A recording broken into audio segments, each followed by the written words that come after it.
5월은 이제 가정의 달이 시작이 돼서 가정에 관련된 여러 행사들이 진행이 됩니다.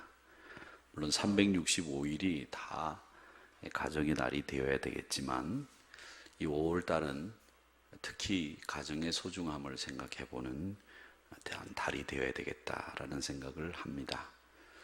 지금 한국 사회의 가장 큰 문제가 뭘까 이런 생각을 해봅니다. 근데 저는 이 한국 사회의 가장 큰 문제는 바로 가정에서부터 시작이 되고 있다고 생각을 합니다. 이 가정이 건강하지 못하고 이 가정이 항상 가정이 가지고 있는 어떤 목표를 향해서 달려나가기만 했지 가족 구성원 간의 관계나 그 가족 구성원 간의 감정이나 생각을 소중하게 생각하지 않는 그런 가정들이 되는 바람에 우리 한국 가정이 위기를 맞이하게 됐다 이런 생각을 합니다. 또 게다가 저는 제 친구로부터 시작을 해서 제 주변에 있는 분들에게 항상 얘기하기를 이 가정은 가정다워야 되고 가정은 가정이라고 하는 것을 어떤 이유로도 깰 수 없다고 누누이 강조를 합니다. 그래서 아이들 교육 때문에 부부가 떨어져 있는 것은 이 세상에 그런 일을 하는 가정은 대한민국 가정밖에 없다 그렇게 얘기를 합니다. 그래서 이 남자 혼자 여기 남아서 돈 벌고 부인과 아이들을 외국에 보내놓은 그런 가정들은 저는 극구 반대를 하고 빨리 다시 데리고 들어오라고 그렇게 얘기를 합니다. 가족은 콩을 한쪽을 가지고서도 나눠 먹는 게 가족이고 가족은 고생을 하더라도 같이 고생을 합니다. 어렵다고 아이들을 외국에 입양 보내고 공부시키겠다고 아이들을 부인과 함께 어디로 보내고 이런 것들이 우리 한국이 가지고 있는 가장 큰 병폐인 한국 사회 문제를 일으키는 원인이었다고 저는 생각하기 때문에 가족은 무조건 죽이 되든 밥이 되든 한 지붕 아래에서 머리를 맞대고 쥐뜯더라도 거기 있어야 된다고 생각을 하는 사람이 저는 저입니다. 그렇기 때문에 가족은 절대 흩어지면 안 됩니다. 부부는 오늘도 제가 주례를 보면서 그런 얘기를 했지만은 부부는 절대 딴방을 쓰면 안 됩니다. 연세 많이 드셔서 냄새 난다고 건너가지 마시고 냄새 나면 닦아주면 되지 왜 딴방 쓰십니까? 하면 안 됩니다.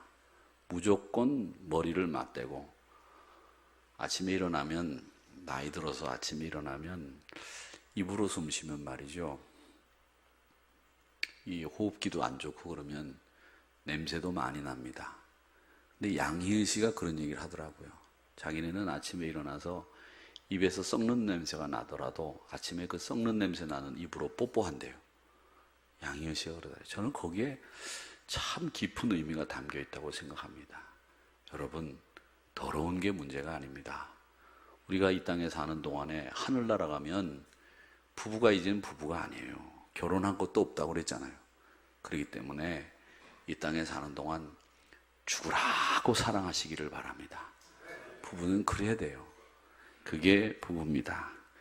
그런데 요즘 보면 말이죠. 결혼 이후에 자녀를 낳아서 키우는데도 많은 공을 들이지 않고 거저 먹으려고 그래요. 젊은 사람들이. 돈만 들이면 자녀가 그냥 크는 줄 알아요. 그러니까 돈이 없으면 무조건 아이 안 낳으면 되겠다 이런 생각을 가지는데 그런 생각을 가지다가 우리나라가 지금 인구 절벽이라고 하는 이 사태를 맞이하게 된 거 아니겠습니까? 그래서 우리가 다시 한번 생각해 봐야 될 것은 우리 가정이 제대로 세워져야 한국 사회가 건강하다. 저는 그런 생각을 합니다.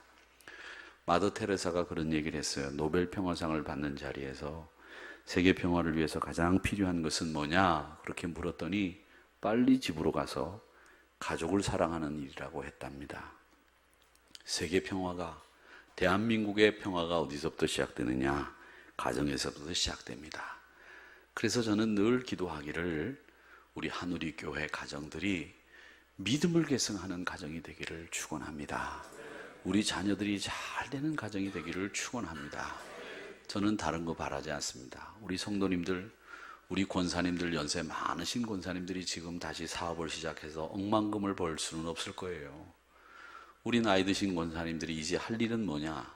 자녀들을 위해서 기도하는 일밖에 없고, 우리 나이 드신 권사님들, 장로님들이 할 수 있는 일은 제일 큰 일이 뭐냐? 이제 그게 하나 남았는데, 그게 우리 자녀들이 믿음으로 잘 계승해서 교회에서 충성된 일꾼으로 자리 잡는 일, 그걸 연세 드신 우리 장로님들이나 권사님들은 그걸 위해서 기도하셔야 됩니다.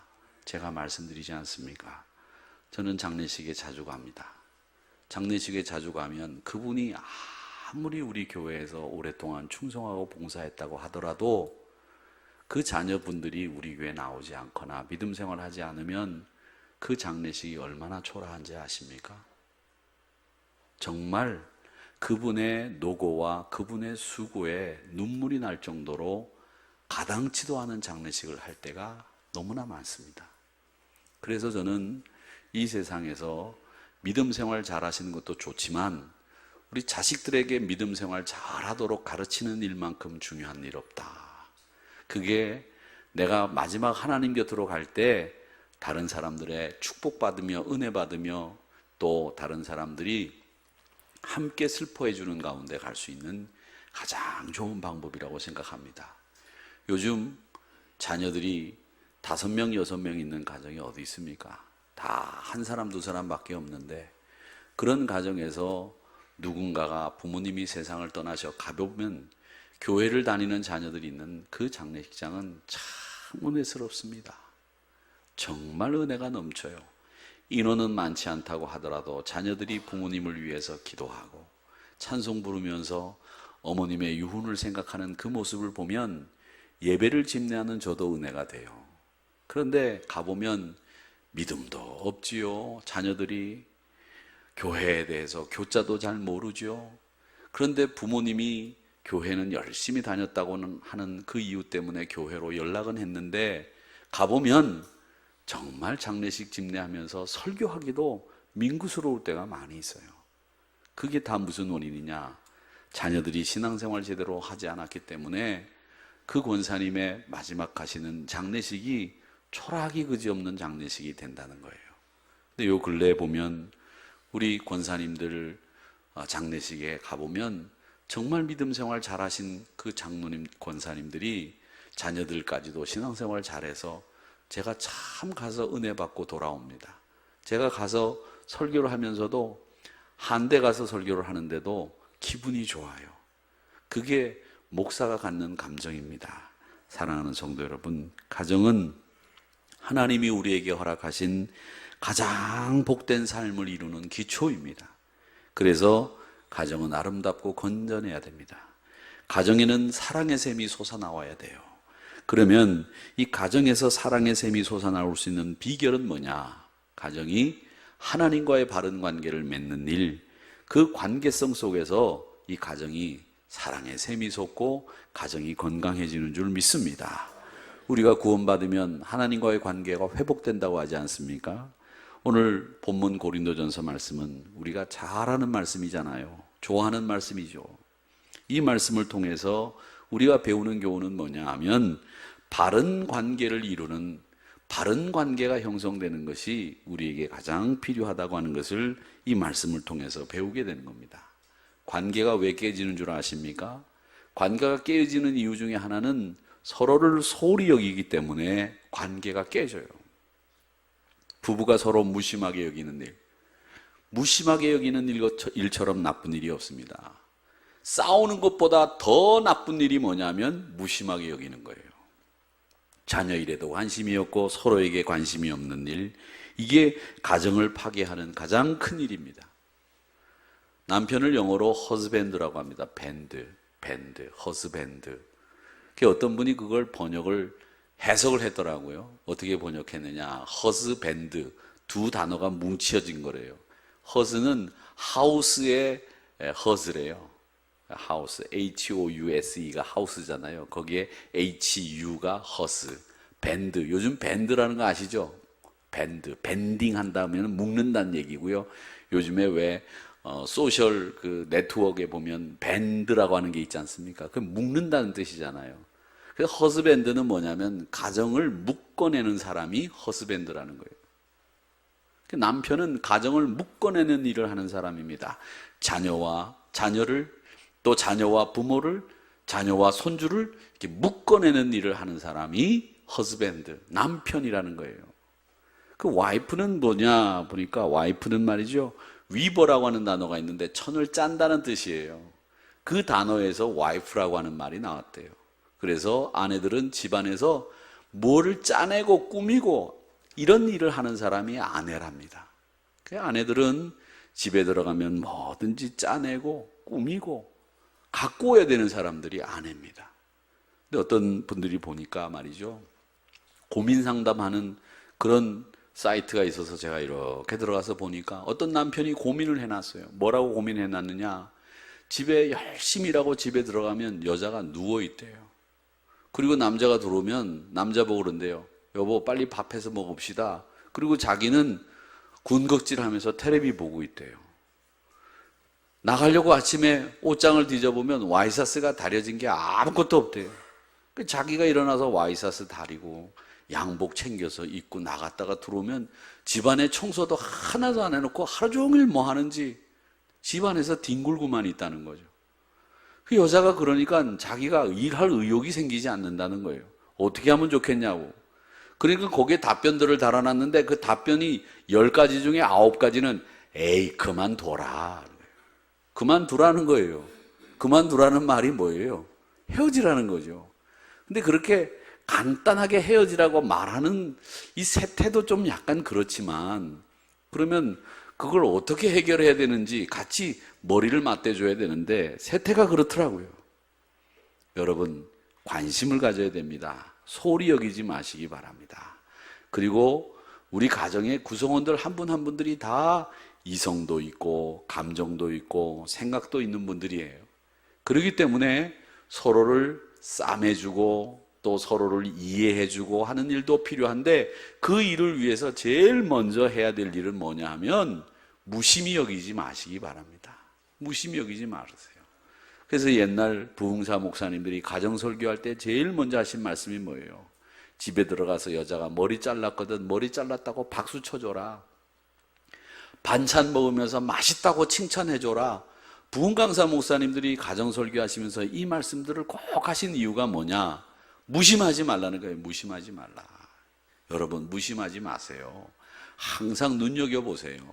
그래서 우리 자녀들이 어떻게 변하는지, 우리 아내가 어떻게 변하고 있는지, 주름은 1개가 생겼는지 2개가 생겼는지, 나이가 들면서 뱃살이 얼마나 나왔는지 한번 보면서 서로 야 그만큼 나왔구나, 너도 이만큼 나왔구나, 나도 이만큼 나왔다, 서로 뱃살 내기도 한번 해보시고 무심하지 않게 보내시는 것이 가정을 건강하게 이루는 것이다, 그렇게 말씀하고 있습니다. 또 오늘 말씀에 보면 정확하게 이런 얘기들을 합니다. 에베소서 말씀도 그렇고 고린도전서 15장에서도 보면 항상 가정이 평안하기 위해서는 어떻게 해야 되느냐, 서로를 내 것이라고 주장하지 말아야 됩니다. 여러분 내 것이 어디 있습니까? 이 세상에.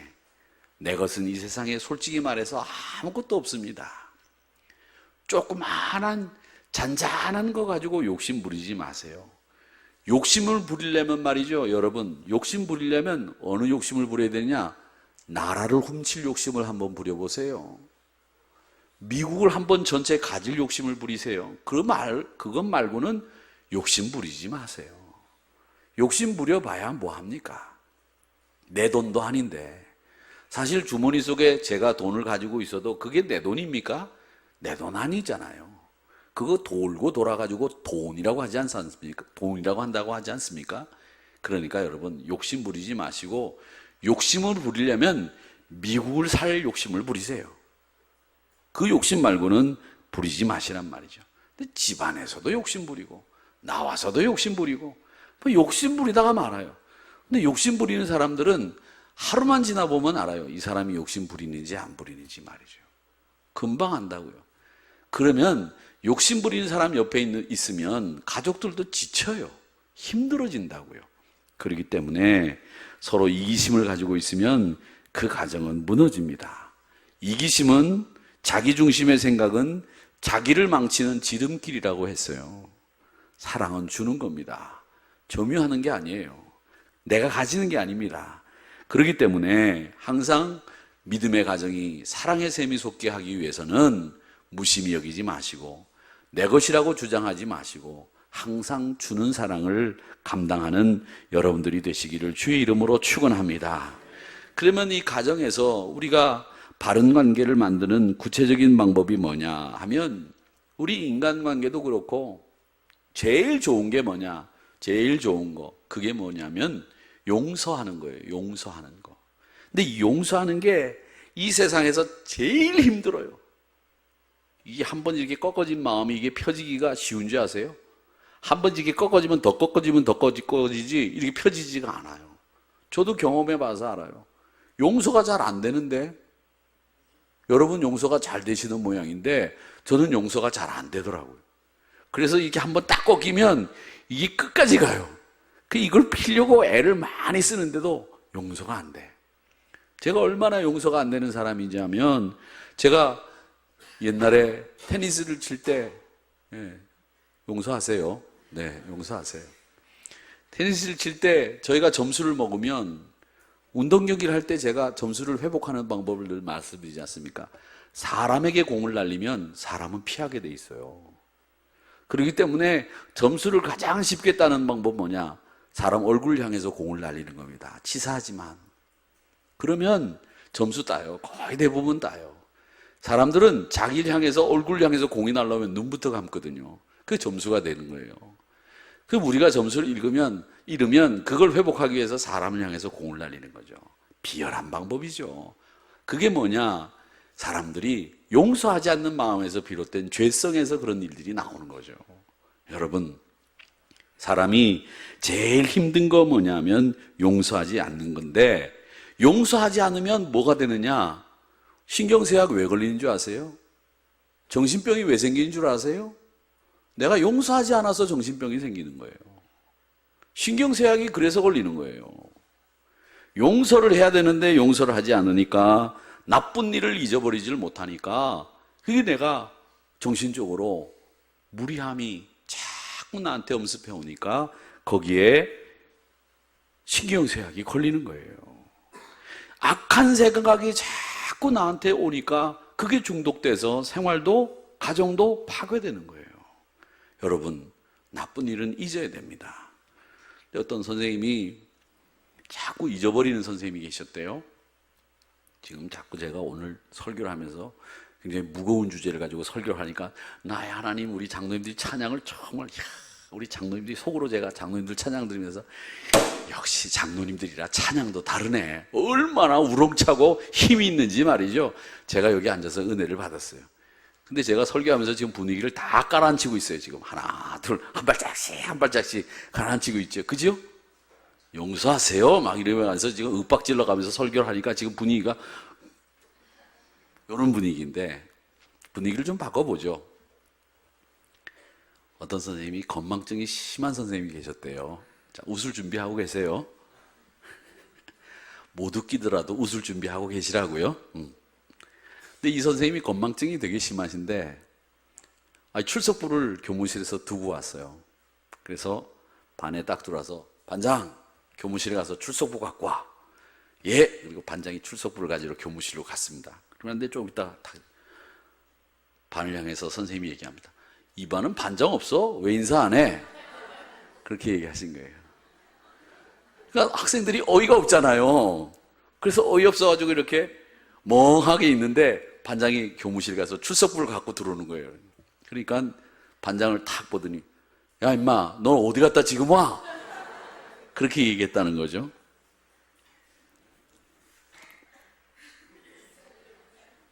끝이에요. 뭐 더 얘기해드려요? 네. 근데 여러분, 제가 이 말씀을 드리면서 용서하는 거하고 잊는 거하고 다르다라고 하는 걸 말씀드리려고 그래요. 우리는 용서를 잊는 거라고 생각하기 쉬워요. 여러분, 용서해야 될 분들은 누구에게나 다 있어요. 용서해야 될 사람이 없는 사람, 제가 볼 때는 거의 없다고 봐요. 다 용서해야 될 사람이 있어요. 근데 그 용서를 있는 게 용서라고 잘못 생각하시는 분들이 계신데, 있는 건요, 가끔 잊었다고 하지만 우리 머릿속에 그 나쁜 기억들이 떠올라요. 그래서 잊었다고 하지만 그 생각이 떠오르면 또 기분이 나빠지고 또 속이 상하고 또 정신적으로 혼란을 겪는 일들이 벌어지는 겁니다. 근데 여러분, 용서라고 하는 건 뭐냐면, 용서라고 하는 것은 나한테 잘못한 사람이 있는 거죠. 그 잘못한 사람을 그대로 내가 받아들이는 거예요. 그리고 그분이 잘못을 긍정하는 거예요. 그게 용서예요. 그러니까 용서에는 내가 그 사람의 잘못을 수용하고 긍정하는 작업이 있어야 용서가 됩니다. 그것이 없이 그냥 내가 잊어버리자 하면 안 잊어버려진단 말이죠. 잊어버려질 수가 없어요. 그게 용서라고 또 생각하시는 분들이 있는데, 용서는 그분의 잘못을 내가 수용하고 긍정하는 일이 있어야 용서가 된단 말이죠. 그래서 용서에는 나를 향해서 잘못한 사람을 수용하고 긍정하는 작업, 그게 용서로 가는 방법이다라는 것을 꼭 아셔야 됩니다. 그래서 우리 신앙생활 하시는 분들은 정말 힘들고 어렵지만 용서하는 일, 이 일을 잘 할 줄 아는 사람들이 신앙의 승리를 일굴 수 있다는 겁니다. 내 마음이 힘들고 어려울 때 내가 하나님 앞에 부르짖어서 하나님 앞에 막 울부짖으면서라도 내가 용서를 구하고 그 용서를 이루어내는 사람이 우리 믿음의 사람들이라는 것을 잊지 마시기 바랍니다. 오늘 사랑에 관련된 성경 구절을 읽었지 않습니까? 이 말씀 속에는 정말 다양한 의미들이 담겨져 있는데, 그 가운데 제일 큰 의미는 뭐냐면, 너희들이 사랑하고 싶으냐? 만약에 사랑하고 싶다면 제일 먼저 너희들이 용서하는 일을 하라고 하는 이 말씀이 이 속에, 고린도전서 13장 속에 담겨 있다고 생각을 합니다. 그러기에 용서하면서 살아가시는 여러분 되시기를 축원합니다. 저희가 주일날 우리 그리스도께서 우리를 용서하셨습니다. 우리도 다른 사람의 허물을 용서합시다. 그리고 난 뒤에 우리가 다 함께 주의 평화, 그렇게 얘기를 하죠. 그리고 난 뒤에 주의 평화를 가지고 인사합시다 라고 하는 것을 합니다. 이건 예배 순서 속에 옛날 초대교회 신자들로부터 시작해서 예배 순서 속에 들어있는 예배의 한 부분이었어요. 이걸 그냥 저희들이 말을 만들어서 하는 게 아니고, 초대교회 당시부터 교인들이 예배를 드리면서 해왔던 그 문구들을 저희들이 지금까지 이어받으면서 그걸 예식서 안에서 활용하고 우리 교단 예식서에 예배 순서에 들어있어요. 그래서 저희들이 그걸 주일날 쓰는 거예요. 그냥 쓰는 게 아니고, 그냥 용서하는 일이 많아서 제가 마음대로 넣는 게 아니라 우리 교단 예식서 안에 헌법에 의해서 만들어진 예식서 예배 순서 안에 들어있는 거예요. 그런데 왜 초대교회 신자들이 그걸 예배의 예식 순서 안에 넣었을까요? 이유는 우리가 이 땅을 살면서 하나님과의 관계에서 우리가 용서받아서 하나님과의 관계가 바로 세워지지 않았습니까?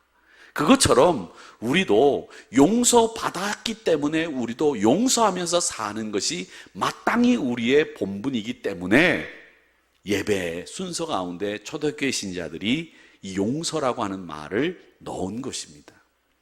자, 그 다음에 또 하나, 우리는 가정에서 꿈을 나누는 가정이 되셔야 됩니다. 꿈을 나누셔야 됩니다. 꿈 없는 백성은 망한다고 했듯이 우리 가정에서도 꿈이 없으면 불행해집니다. 꿈과 이상이 있는 가정이 참신합니다. 사람이 왜 꿈을 꾸느냐? 이 사람이 꿈을 꾸는 이유에 대해서, 이 꿈이라고 하는 것에 대해서 제일 많이 공부하고 연구한 사람이 프로이드라고 하는 사람이 꿈에 대해서 가장 많이 연구를 한 사람입니다. 근데 이 프로이드라고 하는 사람은 꿈에 대해서 어떻게 얘기를 하느냐 하면, 꿈은 우리가 겪은 정신적 손상을 회복하고 복구하기 위해서 꿈을 꾼다, 그렇게 이야기를 했습니다. 우리가 받는 충격, 우리가 받은 정신적인 손해, 그런 데미지, 이런 것들을 회복하기 위해서 우리 사람들은 꿈을 꾼다는 거예요. 근데 그 꿈이 잠을 자면서 꾸는 꿈도 있는데, 그 꿈은 뭐냐면 우리가 갖는 소망이에요. 소망. 그 소망을 갖는 이유는 우리가 정신적으로, 영적으로 상처를 입은 것을 회복시켜주기 위해서 하나님이 우리로 꿈꾸게 만드셨다는 거예요. 그러기에 여러분, 꿈을 안 꾸는 사람들은 더 불안하고 더 긴장한다고 합니다. 집중력이 떨어지고 초조해진다고 합니다. 그리고 꿈을 안 꾸는 사람들은 이 기억이 자꾸 뒤로 물러간대요. 그래서 가벼운 거, 간단한 것도 자꾸 잊어버린답니다. 그러기에 여러분, 꿈을 자꾸 꾸시기 바랍니다. 꿈을 꾸셔야 여러분들의 희망이 있어야 이 기억력이 쇠퇴되지 않는 거예요. 이거 다 틀렸다. 그러면 우리가 사람이 아이고 이제 나이 먹어서 내가 뭐 이렇게 매일 포기하다 보면 어떤 정보가 우리에게 와도 그 정보가 머릿속에 안 남는데요. 그러니까 머릿속에 안 남으니까 기억에 남질 않는 거예요. 우리가 꿈을 꿔야 이게 혹시 필요할지도 몰라, 이런 생각을 갖게 되고, 무의식 중에 어떤 정보를 만나게 되면 그 정보가 우리 머리가 인식하고 기억하려고 노력한다는 거예요. 그런데 시간이 지나면서 연세 들면서 이런 생각 자주 하네. 아유, 내가 이제 뭐 읽어서 뭐 하겠어? 아이고, 내가 이제 이 나이에 뭐 하려고? 이런 말씀들을 하지 마시라는 거예요. 이런 말씀들을 자꾸 하다 보면 무의식 중에 나는 그런 거 이제 다 필요 없어, 이렇게 생각하기 때문에 정보가 오더라도 내 머릿속에 안 남는다는 거예요. 그러니까 제가 찬송도 부르지 말아야 될 찬송들, 연세 많으신 분들 부르지 말아야 될 찬송들을 제가 정해두지 않았어요. 지금까지 지내온 것 주의 크신 은혜라. 이 찬송은 이렇게 불러야 어울려요. 지금까지 지내온 것 주의 크신 은혜라. 이거 안 어울리잖아요. 그렇죠? 제가 이번에 4대 교구 신방하는데 우리 김민기 목사님이 가서 찬송, 우리 4대 교구 제일 연세 많으신 권사님들 방에 가서 예배 드리는데 이 찬송을 부르더라고요. 그래서 김 목사 보고 나중에 끝나고 나는데 그건 연세 많으신 분들하고 예배 드릴 때 내가 금지곡으로 한 곡이다, 이렇게 알려줬어요. 그럼 몰랐더라고. 그걸 요즘 통 얘기를 안 하다가. 근데 그 찬송을 부르면 은혜는 돼요. 그런데 그 찬송을 부르면 연세 많으신 분들은 지금까지 지내온 것 주의 크신 은혜라, 이렇게 되잖아요. 그러니까 그 찬송 부르지 말고 항상 연세 많으신 분들은 어떻게 불러야 되냐, 독수리같이, 이 찬송을 부르라는 거예요.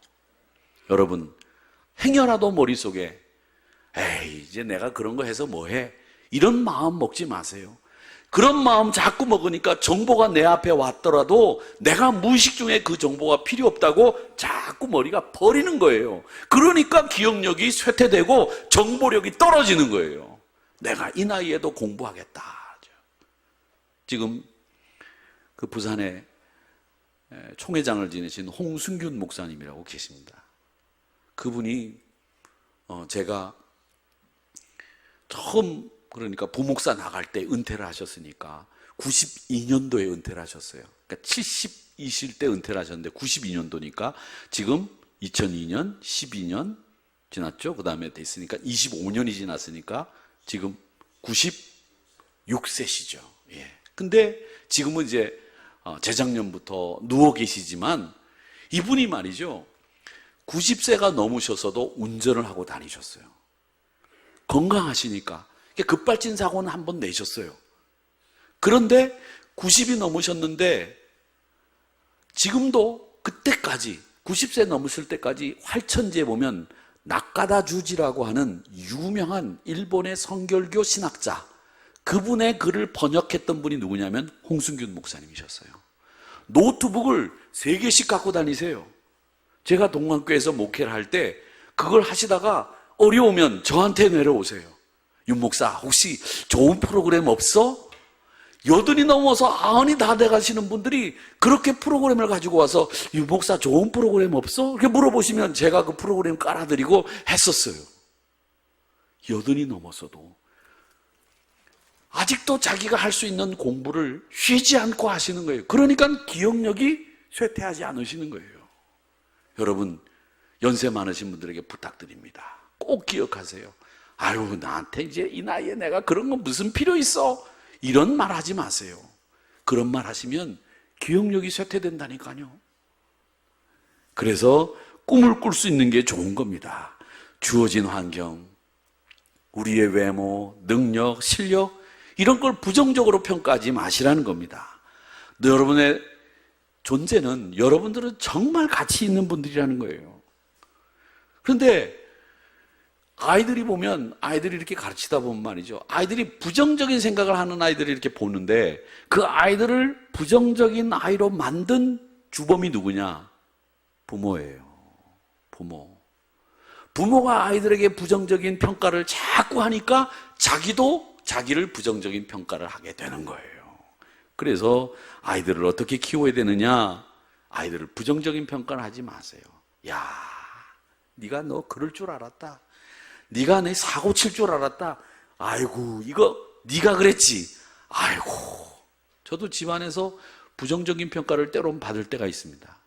저희 집에서 저에 대해서 부정적인 평가를 참 많이 해요. 우리 둘째 딸이 옷을 아무 데나 이렇게 벗어놓고 가면 우리 집에 있는 그 외에 다른 사람들이 아유, 이거 둘째 딸이 그랬네. 아빠 닮아서 그러네.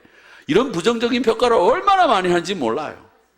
근데 저뿐만 아니라 많은 여자분들이 남편에 대해서 한 20년, 30년 살면 부정적인 평가를 하기 시작해요. 당신이 내 그럴 줄 알았다 말이지. 당신이 이렇게 할 줄 알았다. 이런 부정적인 평가를 하면 남자들이 기가 죽는다니까요. 여러분, 부정적인 평가하지 마세요. 누구에게도 부정적인 평가하지 마세요. 그건 좋은 일이 아니에요. 다 잠재력이 있고 다 좋은 분들인데 왜 부정적인 평가를 하세요? 그렇게 하면 안 되는 거예요. 제가 목회를 하면서 배운 게 있는데 그게 뭐냐? 저는 참 소중한 걸 하나 배웠다고 생각하는데 그거예요. 이게 뭐냐 하면 목사는 목회를 하면서 교인들을 흑백으로 나누고 빨간색으로 나누고 파란색으로 나누지 말아라. 이걸 배웠어요, 저는 그게 참 좋은 교훈이라고 생각합니다.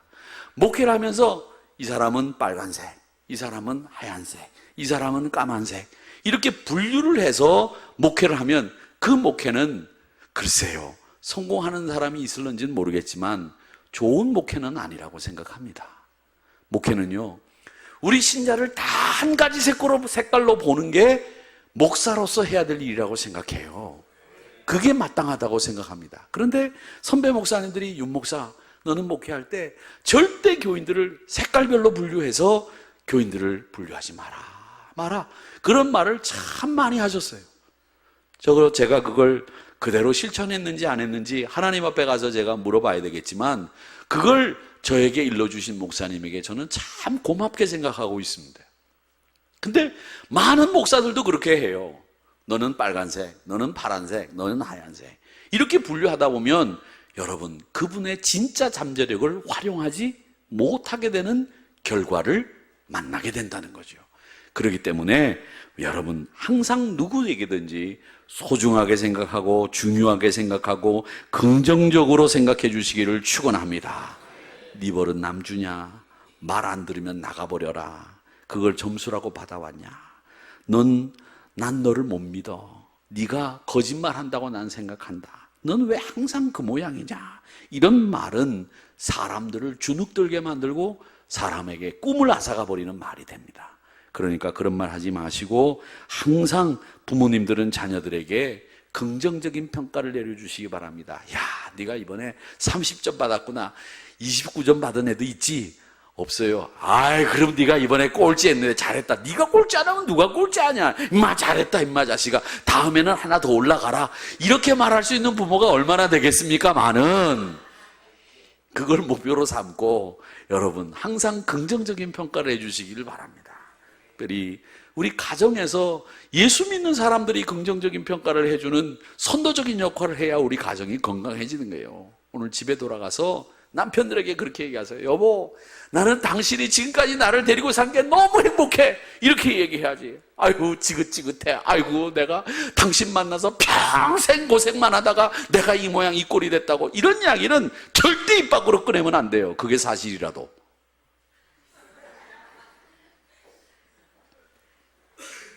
사랑하는 성도 여러분, 그러기에 오늘 말씀에 뭐라고 얘기했습니까? 5절에 무례히 행하지 아니하며, 무례히 행하지 아니하며.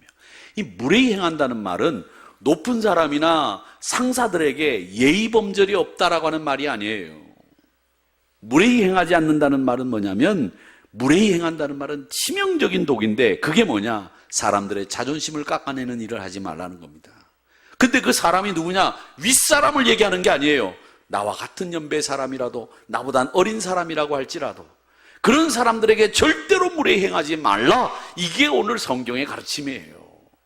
무례히 행하지 마시고 여러분 그를 존중해주고 자존감을 높여주는 그런 여러분들이 되시기를 주의 이름으로 축원합니다. 그리고 가족이 건강해지려면 모든 걸 참고 믿으며 바라며 견뎌야 됩니다. 오늘 말씀에도 그렇게 얘기해요. 가족은, 그리고 우리 교회 성도들은 참아주고 믿어주고 바라고 견디는 사람들이 우리 가족이고 성도들입니다. 미국의 한 젊은이가 미 대륙을 자전거를 타고 횡단을 했어요. 요즘에 보면 인터넷 사이트에 보면 사진들이 참 멋있는 사진들이 올라오는 거 보면 젊은 친구들이 말이죠, 결혼하고 신혼여행을 자전거를 사가지고 남미 대륙을 횡단하는 친구들, 종단하는 친구들도 있더라고요. 이야, 대단해요. 보면 부부가 결혼하고 작정을 하고 1년 동안 자전거로만 종단을 해요. 참 그분들의 그 모험심과 그 결단이 정말 박수치고 싶은 생각이 들어요. 얼마나 힘들겠어요. 그런데 이 자전거로 미국 대륙을 횡단한 젊은이에게 나중에 끝나고 난 뒤에 기자들이 찾아가서 물었습니다. 뭐가 제일 힘들었습니까? 뭐가 힘들었습니까? 로키 산맥 넘을 때? 미시시피 강을 건널 때? 사막 캐년 같은 데를 건너갈 때가 힘들었습니까? 그렇게 물었어요. 그랬더니 그분이 하는 말이 뭐라고 그랬냐면, 제가 제일 힘든 게 뭐였느냐? 내 신발 속에 들어가서 나를 괴롭히던 조그마한 모래, 그 모래가 제일 힘든 일이었습니다. 그렇게 얘기했다는 거예요. 그건 뭐냐면 정말 지극히 작은 그것이 나를 괴롭히는 게 되고, 그게 외부 환경이 아니라 내 안에 있는 거라는 거죠. 여러분, 우리 교회도 마찬가지고 가정도 마찬가지예요. 나를 제일 힘들게 하는 사람들이 어디 있느냐 하면 외부에 있느냐? 아니에요. 나와 아는 사람, 내 가족 안에, 우리 교회 성도들 안에 나를 제일 힘들게 하고 어렵게 하는 사람들이 들어있다는 거예요. 이 말씀 속에서 우리는 깨달아야 될 것이 있습니다. 뭐냐? 가정을 파괴시키고 교회의 건강함을 저해하는 것들이 뭐냐면 조그만 모래 한 알 같은 보잘것없고 무관심하게 생각했던 일들로 이런 일들이 벌어진다는 거예요. 그러기에 사랑하는 성도 여러분, 항상 우리는 내 아내, 내 남편, 내 자식을, 내 부모님을 믿을 수 있어야 됩니다. 그러기에 서로 참아내고 믿어주고 바라주고 견뎌주는 이런 가정이 되어야 우리 가정이 건강한 가정이 된다는 것을 꼭 기억하시기를 축원합니다.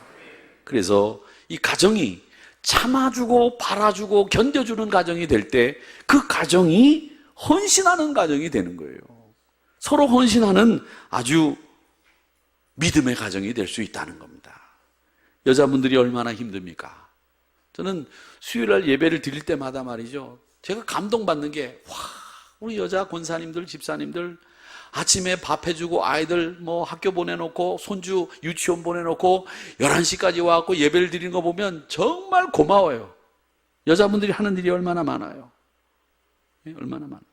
근데 여자분들에게 주는 아주 소중한 명언이 있습니다. 그게 뭐냐? 여자분들에게 주는 말. 여자분들의 마음은 부모님 거, 몸은 남편 거, 시간은 아이 거, 주름살은 내 거. 그런 말이 있답니다. 여자분들의 헌신을 빗댄 명언입니다. 내 마음은 항상 돌아가신 우리 아버님, 어머님에게 있는 거고요. 몸은 남편이 지가 지 거라고 생각하고 있고, 시간은 아이들한테 다 결혼하고 난 뒤에도 손주 없고 들초 없는 내가 다 봐줘야 되고, 저도 곧 하게 되겠지만 주름살만 내 거라는 거예요. 그러기에 여러분, 우리 믿음의 사람들은 무례히 행하지 않는다는 말은 예절이 있어야 된다는 말입니다. 때로는 감정적이고 원시적인 공격을 가족끼리 얼마나 많이 합니까? 아주 원초적인 공격을 제일 많이 하는 사람들이 가족들이에요. 그 인격적인 상처를 제일 많이 주는 곳이 가족이라는 겁니다. 그러기에 우리 기독교인들은 예절 바르고 품위 있고 매력 있는 가정을 만들기 위해서 애쓰시는 저와 여러분이 되시기를 주님의 이름으로 축원합니다. 과거의 잘못 자꾸 얘기하지 마세요. 과거의 잘못을 기억하는 걸 감정의 암이라고 합니다. 감정의 암. 한번 따라하세요. 감정의 암. 과거의 잘못을 기억하는 거 감정의 암이에요. 감정의 암을 가진 사람들은 꼭 얘기를 하다가 5년 전 이야기, 10년 전 이야기, 그 잘못한 걸 기억하면서 그걸 끄집어내가지고 얘기를 하는 거예요. 그러니까 그분의 마음속에는 감정의 암이 늘 있기 때문에 내면 속에 그 감정의 암 때문에 이 불쾌함이 끊이지 않고 내면 속에 흐르고 있다는 거예요. 여러분, 감정의 암을 여러분 왜 가지시겠습니까? 그러니까 결과도 현재도 행복하지 못하는 거예요. 5년 전에 잘못한 거, 10년 전에 잘못한 건 이제는 싹 용서하세요. 그래야지 그걸 자꾸 기억하니까 그게 내 감정의 암이 돼가지고 그걸 생각하면 화가 나는 거죠. 불끈거리는 이 암덩어리가 내 감정 속에 생기는 거예요. 잘못을 기억하는 일은 좋은 일이 안 됩니다. 그렇기 때문에 사랑하는 우리 성도 여러분, 분명히 기억하십시오. 과거의 잘못을 기억하고 그 과거의 잘못을 치부책에 여러분 써놓는 것은 하나님이 하실 일이지 사람이 할 일이 아니에요. 그 감정의 암을 다 치유하시는 저와 여러분이 되시기를 축원합니다. 그거보다 뭘 기억해야 되느냐? 잘한 일을 기억해 주세요. 잘한 일. 그걸 기억 안 해주고 잘못한 것만 기억하고 잘못한 것만 따지고 든단 말이죠. 왜 좋은 걸 못 봐요? 좋은 걸 보세요. 좋은 걸. 나쁜 걸 보지 마시고. 나쁜 걸 보면 나쁜 거 보는 습관이 들어가지고 눈도 어떻게 돼? 삐딱하게 돼. 항상. 그 남자가 성공하지 못하는 남자 중에 남자들이 있는데 그 중에 하나가 뭐냐? 눈을 이렇게 옆으로 흘기는 사람. 똑바로 고개를 돌려서 보지 못하는 사람들이 성공하지 못한대요. 그 삐딱하게 자꾸 보니까 정신도 삐딱해지고 눈도 삐딱해지는 거예요. 제가 오늘 너무 많이 야단치는 것 같은 설교를 해서 죄송합니다만은 우리 가정에 사랑의 샘이 솟아오르기를 주의 이름으로 축원합니다. 오늘 집으로 돌아가셔서 남편분들은 아내의 손을 잡고 그동안 나 같은 사람 데리고 살아준 것만 해도 고맙고 감사하오, 그렇게 얘기하시기를 바랍니다. 우리 남자분들만, 우리 저를 비롯해서 남자분들 다 함께 그렇게 하시기 바랍니다. 자, 시작. 그동안 나 같은 사람 데리고 살아준 것만 해도 고맙고 감사하오. 시작. 그동안 나 같은 사람 데리고 살아준 것만 해도 고맙고 감사하오. 어렵죠? 예. 아니 뭐 남자끼리 하지 마시고 집에 돌아가셔서 아내에게 하시기 바랍니다. 자, 아내들은 그 말을 듣고 난 뒤에 남편의 손을 붙잡고 얘기하시기 바랍니다. 가정을 위해 몸고생, 마음고생하는 거 너무 고마워요. 이거 와, 좀 띄워주지 왜 안 띄워줘요? 자, 아내들 한번 따라해 보시기 바랍니다. 가정을 위해 몸고생, 마음고생하는 거 너무 고마워요입니다. 자, 시작. 마음고생하는 거 너무 고마워요. 꼭 하셔야 돼요. 아셨죠? 하실 수 없으면 돌아가신 어르신 사진 보고라도 하세요. 아셨죠? 자, 다시 시작. 가정을 위해 몸고생, 마음고생하는 거 너무 고마워요. 그런 다음에 끝나고 난 뒤에 이 말 하시고 나면 당신 왜 이래? 오늘 왜 그러는 거야? 그러면 목사가 시켰어요. 그렇게 하세요. 아셨죠? 자, 남자분들 한번 그동안 나 같은 사람 데리고 살아준 것만 해도 고맙고 감사하오. 시작. 그동안 나 같은 사람 데리고 살아준 것만 해도 고맙고 감사하오. 저도 집에 가서 꼭 하겠습니다만 우리 그렇게 해주시기를 부탁드리겠습니다. 그리고 우리 자녀들에게도 우리 부모님들이 아빠 엄마가 해준 것도 없는데 그동안 씩씩하고 예쁘게 커져서 고맙다 이렇게 이야기해 주시는 것도 좋겠습니다만은 오늘 13절에서 얘기합니다. 그런즉 믿음, 소망, 사랑 이 세 가지는 항상 있을 것인데 그 중에 제일은 사랑이라 그랬습니다. 이 저녁 시간 주님의 사랑으로 말미암아 여러분의 가정이 주님이 기뻐하시는 가정이 되기를 주님의 이름으로 축원합니다. 아버지 하나님, 우리 사랑하는 한누리 교회의 가정이 건강하고 복된 가정이 되기를 바랍니다. 주님, 항상 믿음으로 살아가는 가정이 되기를 원합니다. 아버지 하나님, 무례히 행치 않게 하시고 언제나 바라고 견디며 참아주는, 그리고 믿어주는 가정이 되게 하여 주시옵소서.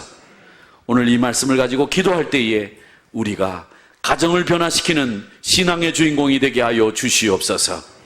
예수님의 이름으로 기도합니다. 아멘. 오늘 이 말씀을 가지고 우리 같이 기도하겠습니다. 주여, 주여, 주여. 하나님, 우리 가정을 살리는 하나님께로 아버지 가정을 드리는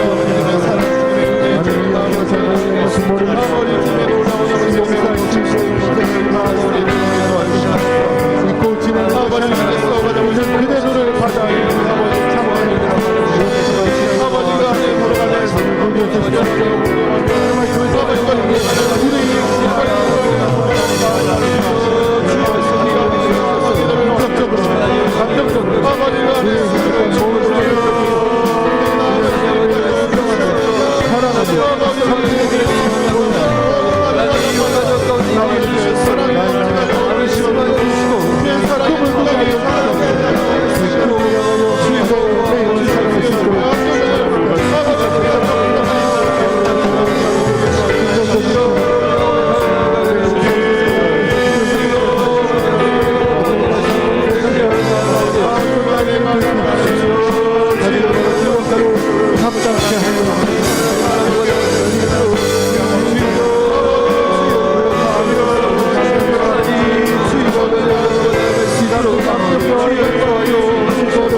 샘이 솟고 항상 샬롬의 복을 누리는 가정이 되기를 원합니다. 아멘.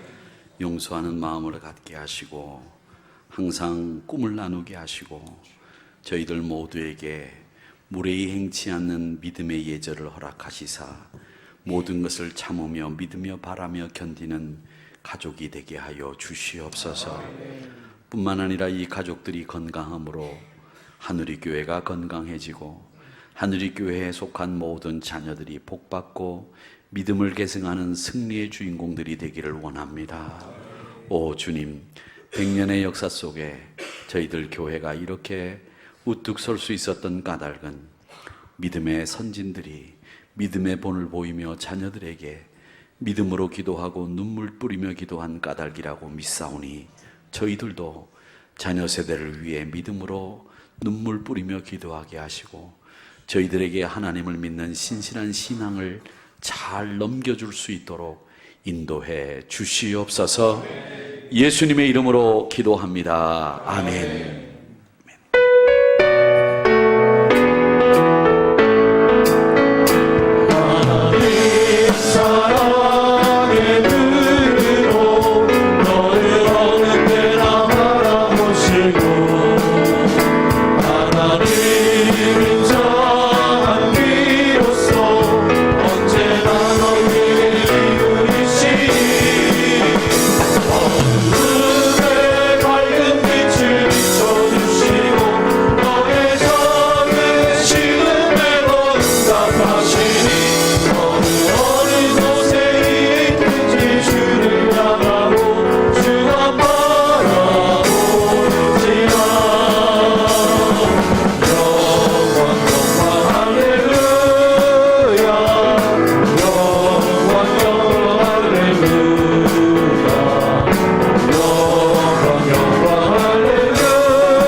이제는 우리 주 예수 그리스도의 은혜와 아버지 하나님의 사랑하심과 성령님의 감동 감화 역사하시는 은총이 믿음의 가정, 샬롬의 가정, 사랑의 가정 만들기 위해 오늘도 말씀에 창념하며 그 말씀대로 살겠습니다 다짐하는 사랑하는 성도들의 머리 위에와 오늘 주관이 되어 예배를 드리는 우리 하누리 교회 장로님들 부부, 가정들 위에 지금부터 영원토록 함께 하시기를 간절히 축원하옵나이다. 아멘. 아멘.